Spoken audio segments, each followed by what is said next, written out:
Welcome to Cars Yeah, show number 190. The driver is the greatest performance variable. What is the real changeable variable? And it is the loose nut behind the wheel. This is Cars Yeah, where you'll enjoy interviews with inspiring automotive enthusiasts. Mark Green is here to provide you with a fuel injection of automotive inspiration. So get in, sit down, buckle up, and get ready for a wild ride here on Cars Yeah.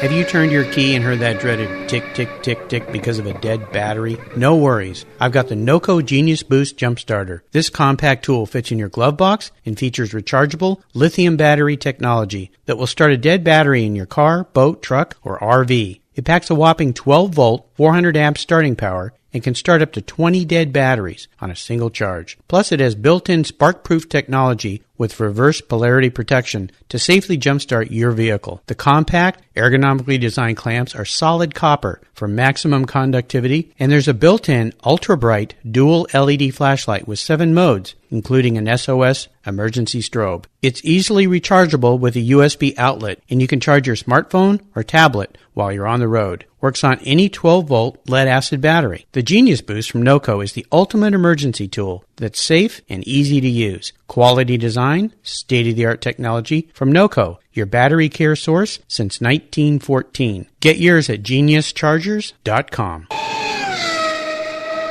Hello, automotive enthusiasts. Today I am so excited to introduce a very special guest, Peter Krause. Peter, are you buckled up and ready for a fun ride? I am ready for a really fun, fast ride. All right. I love it when my guests come prepared. Awesome. After 25 years as an award-winning historic race car competitor, mechanic, and preparation shop owner, Peter Krause shifted gears to rev up a new career, utilizing the latest GPS and high-definition video equipment to quantify racing driver performance. This intersection of technology coupled with Krause's intimate knowledge of the psychology, art, and science of driving fast propelled him into the top tier of driver coaches, perhaps more accurately, driver performance analysis in North America. Peter maintains a 1,200 square foot learning facility at Virginia International Raceway, complete with simulators to virtually coach and review data and videos for his students. So Peter, I've told our listeners just a little bit about you. Please take a moment and share some more about your history, your career, your interests, and of course your passion for driving cars really fast. Well, thank you very much, Mark. It's a great pleasure and a great honor to be invited on the show. Thank you. And it's spectacular because this is such a passionate community, and everybody is an enthusiast. Everybody wants to race. Everybody wants to drive fast. We're all attracted to exotic and rare and unusual cars. I was a mechanic for many years and really, really enjoyed it. But I wanted to do something more. And when it came time to begin a second career, as it were, I said, what do I really, really want to focus on? And it was working with drivers and sports car drivers, basically folks who wanted to drive high-performance cars in a non-competitive environment like a track day or a driver's education event, or a club racing venue like SCCA or NASA. And, of course, my particular focus and love is historic and vintage cars. I think that I started my shop because I didn't have enough money to go racing myself, and I was looking for a way to put in place an infrastructure so that I could go racing. It was a very selfish thing. And I really wanted to put my hands on some of the cars that captivated me when I was young.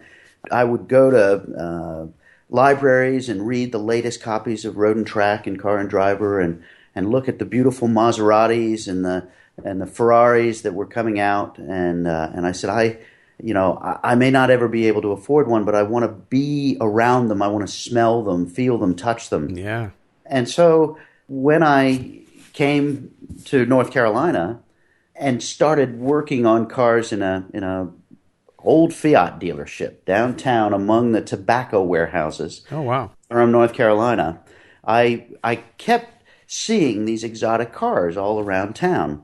And I found a man who ran the local Merrill Lynch office, and he drove a Maserati Ghibli every day to work. Very cool. I summoned my courage up and went into his office one day and said, Mr. Grant, can I take your car and take it down to our shop downtown and change the oil in it? And he said, well, I'd like to bring my car down and I'd like to drop it off. And by the way, I want you to change it from an automatic to a 5-speed. Oh. And after my jaw hit the ground, Yeah. I sort of swallowed very hard, found a junkyard of used Maseratis, my friend Kyle Fleming in Virginia Beach, got all the parts I needed, and 3 months later returned the car to him as a 5-speed. Wow. And so that was my introduction into the hardcore world of exotic auto repair. Introduction by fire. Absolutely. And what was really fun was after I began to get a couple of cars in the shop, word spread, and it's very temperate in North Carolina. So people tend to drive their fun cars frequently. Yeah. And so all of a sudden Ferrari started showing up, and Boxers and Testarossas, and these were when all these cars were new. And so I had an opportunity to really develop that business, the repair and maintenance of exotics and vintage race cars, old Aston Martins and Jaguars and Nice. Fiat and everything. So it worked out really, really well, and the business kept building and building and building. And finally, my business partner decided that he wanted to hire a whole bunch more people and expand his business and expand the building and hire a whole bunch more. And after 25 years, I turned to him and I said, you know what? I really like it the way it is. And he said, well, I want to expand. Why don't you buy me out? And I said, well, I don't have the money. So he said, why don't I buy you out? That was really a novel idea because I thought I was going to be carted out of there on a stretcher, and they were going to bring a padlock up to the front door and auction everything off because I came in with nothing and I assumed that I was going to leave with nothing. Yeah. And he was very kind, and he came from a corporate background, and it didn't make me wealthy, but it gave me enough money to start this new business, this business that I'm on now. Awesome. It worked out just great. Yeah. Because when I began doing this, the biggest challenge was that a friend of mine turned to me and said, how are you going to charge for things that you have been giving away for free for 20 years? And I said, I don't know. I'm not sure. I haven't really thought about that. Yeah. And the blessing came in the form of Tiger Woods. And Wow. and the reason why that happened was because Tiger let slip in an interview right around the time this occurred that he had a coach and that he relied on a coach and that a coach was good. Mm-hmm. And so all of a sudden, this gave all kinds of people who were pursuing this avocation, this hobby of driving fast on the racetrack, not the professional, but the amateurs, the 100,000 people who get on track in this country every weekend in a variety of different venues, people that were enjoying this as a hobby said, you know what? I can progress more quickly with an outside eye. It wasn't really a download. It wasn't really a one-way conversation. It was a collaborative conversation between two people trying to solve the same problem. How do you go faster without hurting yourself, without crashing the car, and to have more fun? It's just like you pointed out in your Formula Junior experience and the 2-liter Lola's experience. The faster you go, the more fun you have. Yes, exactly. You know, I love this story because it displays a really important point, especially for business owners and entrepreneurs or anyone in any capacity of a career or a hobby, is if you can seek out a coach, a mentor, a life coach, a business coach, whatever it is, they can provide you with things that you can't see on your own. And that's what I think is great about what you've shared with us and what you're doing. As we continue on your journey, I always like to ask my guests about a success quote. And this is something that's been instrumental in informing your life and your success. It's a great way to get the inspirational tires turning here on Cars Yeah. I know you love to drive, Peter, so take the wheel. Well, Mark, I'll tell you the biggest success quote that has resonated and been retained in my memory since the first moment I thought about it was, quote, "The driver is the greatest performance variable." Mm. And I said, what differentiates one car from another car going around the track, say an identical Formula Ford or a car? I started out in autocross, which was a very inexpensive way to race one at a time against the clock Mm. in a cone-filled parking lot on Sunday mornings. It was more of a social thing where there would be isolated moments of chaos that lasted for 35 to 55 seconds, followed by a bunch of hanging out with wonderful friends and nice people. Yep. And, there would be similar cars that would show up, yet one car would go faster than the other. And I kept saying, there's no difference. There shouldn't be any difference. And yet the difference was the person that was pushing the pedals and turning the steering wheel. So that a way that I use to differentiate my preparation shop business and historic racing, focusing on historic racing, was I wanted to create an atmosphere underneath the tent where a variety of interesting people who got along well and who would pull for each other would come under the tent, and we would have a good atmosphere. Little by little, working with those folks who were racing against other folks with similar cars, it became very clear that with small changes in approach and refining and targeting the concentration to best execution of fundamental skills, some people could outdrive or beat other folks and extract more performance out of themselves. So when I started this coaching business, I put in the signature line of all my emails, "The driver is the greatest performance variable." Mm. And most people that I speak to say, you know what, that is really true. We sit here and talk about tire pressures and we talk about the latest header to put on the car to extract more power. But what is the real changeable variable? And it is the loose nut behind the wheel. I love that, the loose nut behind the wheel. Oh, that's awesome. I really enjoyed that. Would you do me a favor and share a story with me that instigated your passion for cars? That pivotal moment as you remember it in your life when you really knew you were a car guy. Well, it's really strange because I came to this very late, and when I relate this story to people, they're always aghast. I say, well, I didn't have my driver's license until I was 20 years old. And they said, wait a minute, you eat, breathe, live, sleep. Yeah, what's with that? I was like, what is wrong with you? And I grew up in Philadelphia, and I loved public transportation. I was a train nut, and I'd ride the subway for the sake of riding the subway because it was cool. But when I went to school in New England, I had to get around using a car. And I didn't have a lot of money after the partying was done. So what I did was found a rusted out 1967 Volkswagen bus, my first car. And I had a friend that I hung out with at school who had worked summers in an import car repair shop in Boston. And he had this wonderful idea. He said, hey, let's take this motor out of this Volkswagen bus and rebuild it. And I said, well, where are we going to do that? And he says, in your dorm room. Oh, my gosh. And so I said, hey, that sounds great. So we took the motor out of the bus and we carried it upstairs and we started cleaning parts in baths of gasoline in your dorm room. Oh, yeah. Oh, and gosh. That went over like a lead balloon. Yeah. And we vanished to the roof of the dorm outside. So we put our parts in peace.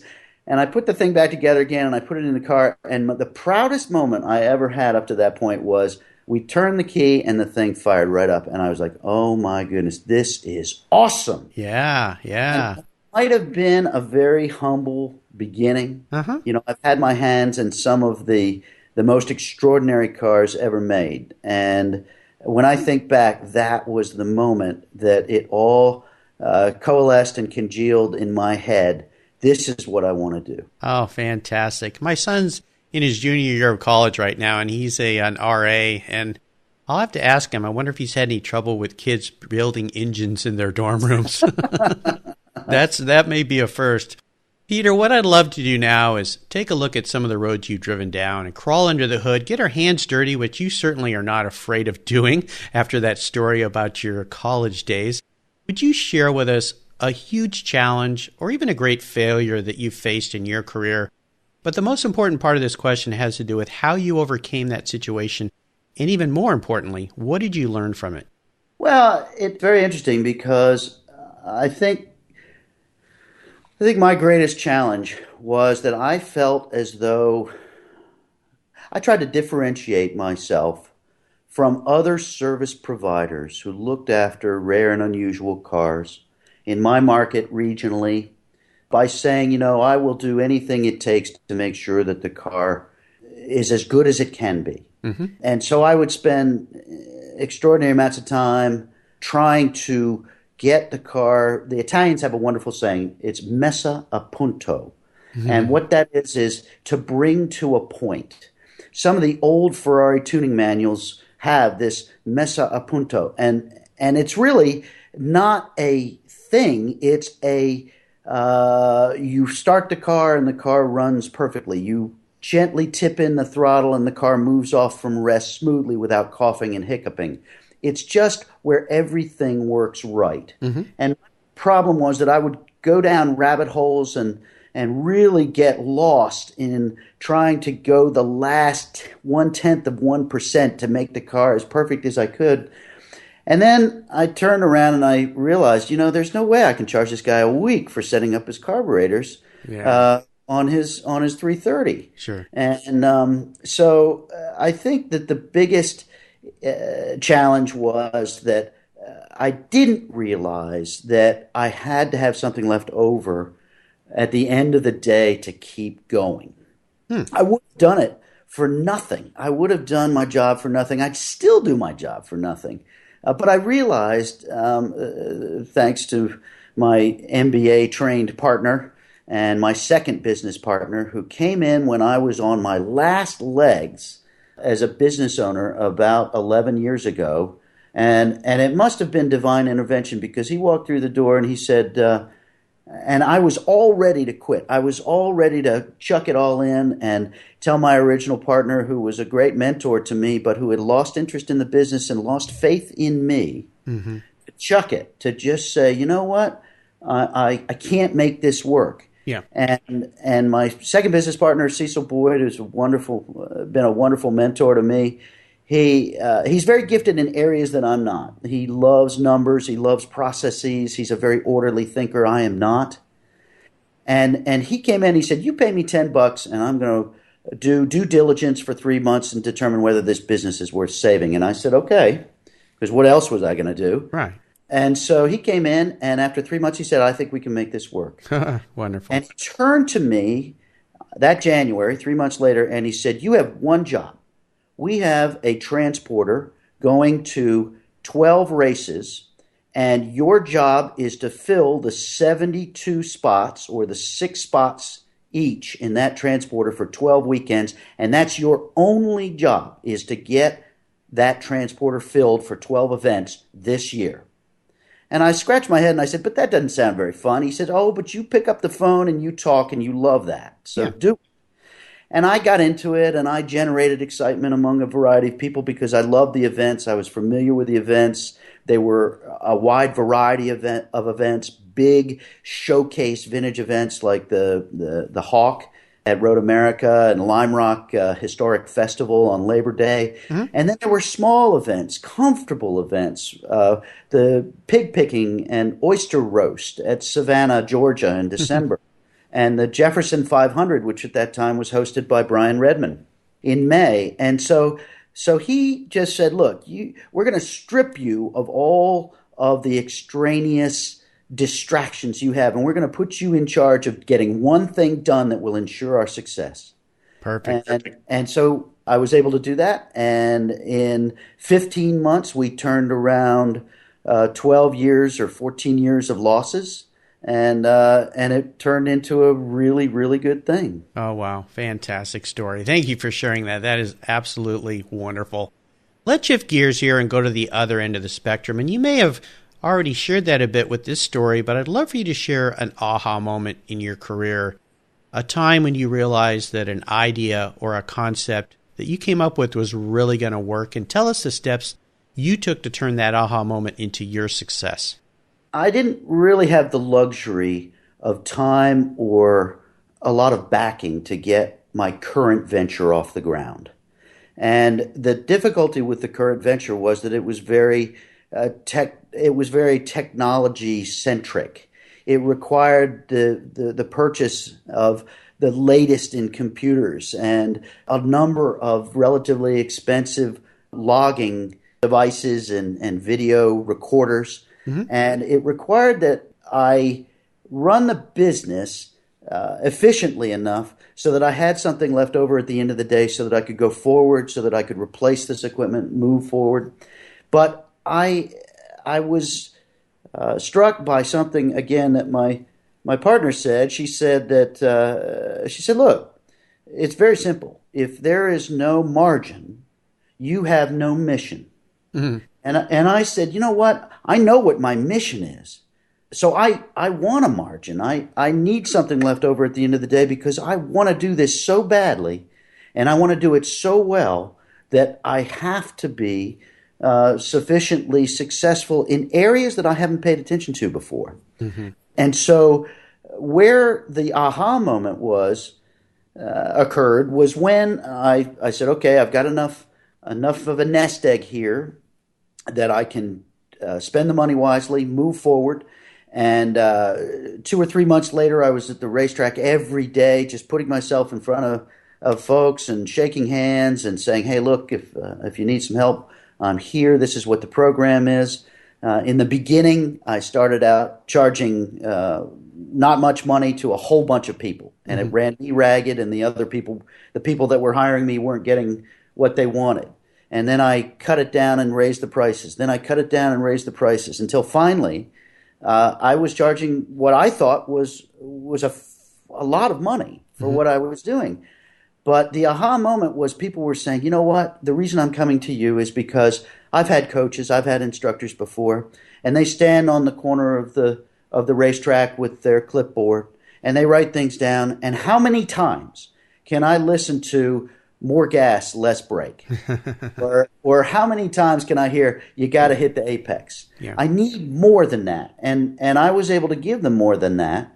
And the aha moment was when I knew the thing was going to go was at the end of the second year, I had recognized people who I looked up to and who were mentors to me, people like Bruce McGinnis, who is an icon at Skip Barber Racing School.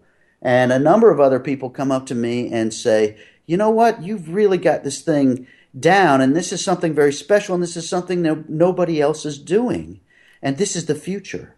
And I said, yeah, it's the future. And that was 7 years ago. So very cool. Very cool. It's really amazing. Yeah, fantastic. How about proudest moments? I'm sure you've had many, but is there one that stands out you could share with us in your career? I have two that are very similar, and they both deal with drivers one driver who is very well thought of, again, who has 55 years of racing experience, but is advanced in age. And yet he races frequently. His lady races frequently. He has a number of cars that he races during the weekend. And it was surprising because he approached me early last year and he said, look, I'm interested in working with you. There has to be something to this technology stuff. Mm-hmm. He says, I don't know how you're going to be able to teach me much, but I have seen what you have done with other people who I didn't think were very good, and now they're winning races. So I want some of that. Mm-hmm. And we got together in April of last year for the first time at the Walter Mitty Challenge, and we worked together 7 times last year. And it culminated in him winning his feature race overall at the Monterey Reunion after qualifying third in one of the smallest engine cars in the field. And I would have to say that the personal satisfaction that I get out of seeing old dogs learn new tricks, and yet also people who started out going so gently in powerful cars get to the point where their shops are starting to pull for them and give extra attention to the car because they know that this person has the capability of doing well. It's just spectacular. It really is. It's a whole motivational force.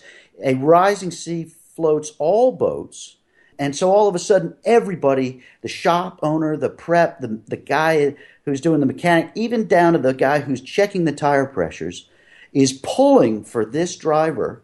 And the simple work that we do together allows the driver to boil things down to the simplest possible task executions. And when they go out and they do those, they win.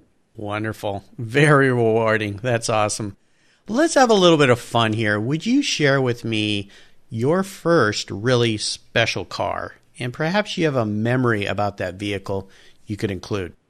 Well, again, I came from humble background, so at least working on cars and my car progression. I have a number of interesting cars now, and I've always been an Italian car fanatic. The car, the special car, the first special car for me was a Fiat 131. This was a very simple, very inexpensive, didn't have a great reputation in terms of reliability or electrical function. But when I bought my first Fiat 131, Walter Röhrl had just won the World Rally Championship in one of these cars, backed by the huge financial might of Fiat and the desire for them to win the World Championship over Audi and a number of other companies. And the idea of this simple, inexpensive, stamped steel four-door sedan with a twin overhead camshaft engine and a 5-speed transmission and decent disc brakes at the front, wailing through the forest absolutely sideways at crazy speeds, was something that just captivated me. And I traded my Volkswagen bus for this Fiat 131, and I actually had several, but the first one had rusted out rockers. It had lived in Massachusetts, and it was not a good example, but it spoke to me.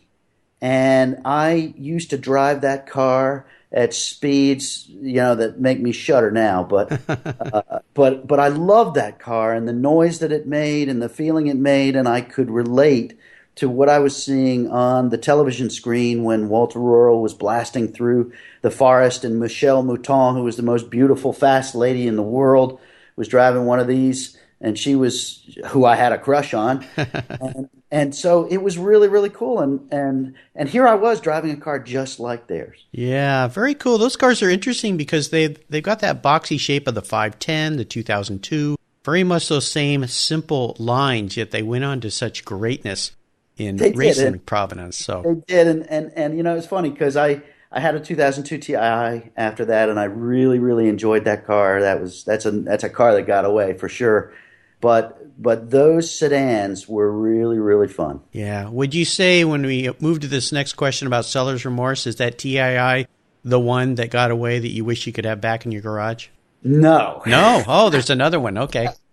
I had an opportunity to buy a Maserati Ghibli Coupe. Ooh. That was a project, and I was able to get it running and driving, and I drove it around and really enjoyed it. It was really a lot of fun. Then I had an Aston Martin DB4 that had rusty floors, and I'd drive it around. It had dead paint on it.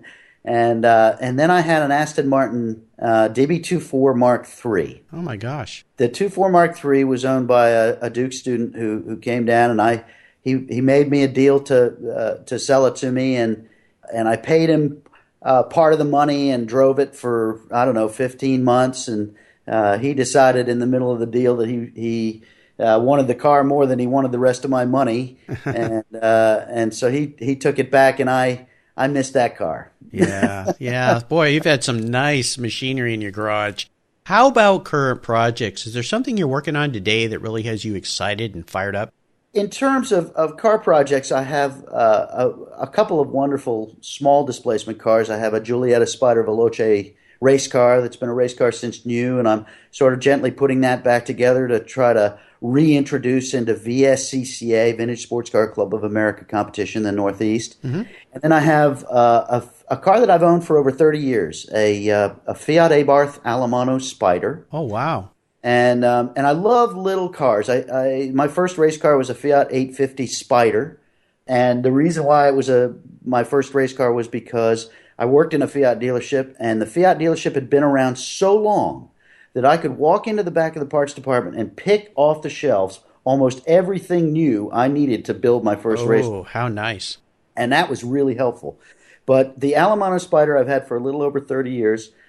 And my partner and I, Lynn and I, went on the New England 1000 tour in New England a couple years ago, and we had a really good time. They have some speed trials in the middle of that, and I was able to thrash E-types and 300 SLs and autocrosses with this little 750cc pipsqueak of a car. Yeah, very cool. I love that. And so I'm trying to bring that car back up to snuff and use it a little bit more. Oh, sounds like fun. Now, here's a very introspective question for you, Peter. If Peter Krause was a car, what kind of car would he be and why? Well, that is the toughest question for any automotive enthusiast, especially with one who has interests as varied as I do. But I would have to say that if I were a car, I would be a Mercedes 300 SEL 6.3. Oh, my goodness. That's one big car. And that's a big car. Unfortunately, I'm big. I'm trying to get a little bit smaller, but yeah, we all are. but the 300 SEL 6.3 is a very classy car, and I really think a lot of the way those cars were built. It's roomy, it's comfortable, but it has a performance edge that is completely unexpected. It's a car that when you push your foot down on the gas pedal, leaps forward, even though its girth is significant. And I think I have a lot of people who don't know me walk up to me and say, you don't look like you raced cars. And I say, well, you don't have to look like it to do well. And so that's been a lot of fun. Very cool. So, Peter, up next is the last lap. But before we put the pedal to the metal, here's a little something for the Cars Yeah listeners. Do you love vintage cars? Then go to carsyeah.com and get a free copy of the fantastic Filler Up book. It's a full-color ebook filled with fuel filler fun, with over 60 color photographs of vintage cars, plus inspirational quotes from some of the most famous automotive enthusiasts of all time. Simply go to carsyeah.com and click on the free book button on the homepage. Download your free Filler Up book today at Cars Yeah. All right, Peter, we're back, and we're entering the last lap. And you're a racer, you know what that means. The white flag is out. Time to really put our foot down. And this is when I'm going to fire off a series of questions and ask you to give our listeners some very quick blips of the throttle answers. So are you ready? Yes, sir. What's the best automotive advice you've ever received? The best automotive advice I've ever received was, as a prep shop owner and as a mechanic, always treat every car, every special car that you drive on the racetrack that's not yours, like a gun waiting to go off. Basically, be so careful with these treasures, with these jewels, that you don't have the ability to, you don't allow the cars to sustain any damage. Yes, great advice. Would you share one of your personal habits that you believe has contributed to your success? I think the personal habit that I have is I have an insatiable curiosity. I have an interest in lifelong learning. I don't believe the book is ever closed. I don't think that that anyone ever stops learning new ways to do things. And I wake up every morning thinking that. Perfect. I know there are a lot of resources out there these days, but is there one in particular you would share with the Cars Yeah listeners? Maybe it's a website or a blog that you receive? Since my particular area of interest is extracting more intelligent discussion, discourse, a spreading of knowledge about how to drive well and quickly and safely, I would have to say that the number one resource that I direct people to is Ross Bentley's Speed Secrets Weekly, which is a very inexpensive weekly newsletter that is sent out to several thousand people every week. And it's got wonderful tidbits and terrific guest columnists that change every week for a different perspective and a different subject. And it's a great resource for all drivers who decide to, whether it's non-competitive or competitive driving on track. Speed Secrets Weekly is the number one. Absolutely. I received that as well, and Ross was a guest here on Cars Yeah, and it is a fantastic resource for sure. Would you share one book that you've read in the past that you think our listeners should set their eyes to? For driving basics, the number one resource has to be a book that was written more than a decade ago, almost two, by Carl Lopez and the whole staff at Skip Barber Racing School, and it's called Going Faster. Mm-hmm. And it is a wonderful book, and it is something that I often send as a complimentary copy to new clients that I work with just to reacquaint themselves with best practices and the basics. It is a great book. It's in my library, and it was given to me when I started doing some vintage racing. It is a fantastic resource. I'll remind our listeners that you can find all these resources that Peter shared with us at carsyeah.com/Peter Krause. And Peter's last name is spelled Krause. All right, Peter, it's time for the checkered flag. And this last question can be a real doozy. If you could only have one collector car in your garage, but money's no object, today I'm going to buy you whatever you'd like. And I'll include race car if you want to make that part of the deal here. What would that one vehicle be and why? Well, I keep thinking of you can always sleep in a car, but you can't drive your house. Yes. So I think I wouldn't pick a race car because I'd want to experience it more often. Mm-hmm. So the one car that has captivated my whole being is the Ferrari 250 GT Lusso. Ooh. The Lusso was described very early on, even by Enzo Ferrari himself, as a ladies' car. But I had a very early mentor, the head of the Ferrari Club of America track committee, Watts Hill Jr., mm-hmm. who entrusted me with two Lussos that he owned, one that was originally owned by Chuck Jordan, the chief of design at GM. And I got a chance to drive that car a great deal, and I fell in love with it, and it has never left me. And if I won the lottery, that is what I would buy tomorrow. Fantastico. Wonderful. Well, Peter, you've taken me on a great ride around the track today, and I knew you would, and I've really enjoyed your stories, and I want to thank you for sharing so much with me today. Would you give our listeners one parting piece of guidance before you drive off down the racetrack in that Ferrari 250 GT Lusso? Well, Mark, I think the most important thing to realize is that we can always get better. We are doing this for fun. I think that the culture has changed. The culture of life, living, has changed in the last several decades, much more serious now. But I think the most important thing about cars and enjoyment of cars is having fun. And I think as long as people remember that and follow their passion and take a deep breath and enjoy it, we'll all continue smiling. Perfect. And what's the best way for listeners to learn more about you and what you're doing? Well, the best thing is my website is www.peterkrause.net. My personal Facebook page and my LinkedIn public profile. And on my website, I do have a schedule of events that I attend. Fortunately, my business is such that I'm already taking dates for 2017 races. So wow. I've got a nice group of people that I work with. But the biggest part of my business that is expanding now is the equipment sales, helping people understand how a variety of this new technology can be used to help them coach themselves. And I spend a lot of time and provide many resources on my website and elsewhere to allow people to use this new, relatively inexpensive, relatively easy to use technology to make themselves better drivers, quicker and safer. Wonderful. Listeners, you can find links to everything at carsyeah.com/Peter Krause. Just put Peter in the search box. His show notes page will pop up, and you can find links to everything that he shared with us today. Thank you, Peter, for being so generous with your time and your expertise and for sharing your experiences and journey with me and the listeners. It's been great fun. Until we talk again, I'll see you down the road. Thank you so much, Mark. It's been a pleasure. You're welcome. Thank you so much for joining us on today's ride here at Cars Yeah. Drive on over to carsyeah.com to find show notes and inspiring automotive fun.